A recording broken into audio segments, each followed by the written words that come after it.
இன்னைக்கு வீடியோவில் பிரண்டை துவையல் எப்படி செய்யணுந்தாங்க பார்க்க போகிறோம். இதுக்கு தேவையான பொருட்கள் பார்த்தீங்கன்னா பிரண்டை, சின்ன வெங்காயம், பூண்டு, காஞ்ச மிளகாய், தக்காளி, புளி. ஒரு பேன் எடுத்து தேவைக்கேற்ப எண்ணெய் ஆட் பண்ணிட்டு கடலைப்பருப்பையும் உளுந்தம் பருப்பையும் ஆட் பண்ணிக்கோங்க. அதுக்கப்புறமா காஞ்ச மிளகாய், புளி, சின்ன வெங்காயம், தக்காளி,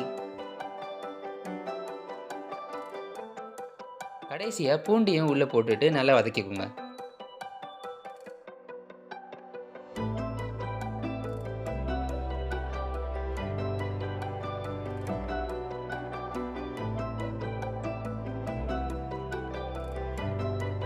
அதுக்கப்புறமா ஒரு பேன் எடுத்து தேவைக்கேற்ப எண்ணெய் ஆட் பண்ணிட்டு பிரண்டையை போட்டு நல்லா பச்சை வாசனை போகிற அளவுக்கு நல்லா வதக்கிக்கோங்க.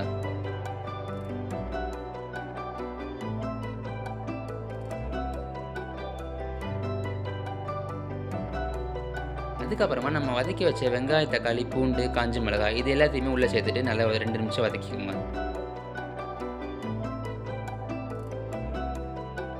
வதக்கின பிறகு மிக்ஸி ஜாரில் போட்டு நல்லா மையாக அரைச்சிக்கோங்க. அதுக்கப்புறமா ஒரு பேன் எடுத்து தேவைக்கேற்ப எண்ணெய் ஆட் பண்ணிவிட்டு கடுகையும் அதுக்கப்புறமா அரைச்சி வச்ச பேஸ்ட்டையும் உள்ளே சேர்த்துக்கோங்க. சேர்த்த பிறகு நல்ல ஒரு 3 நிமிஷம் நல்லா வதக்கிக்கோங்க.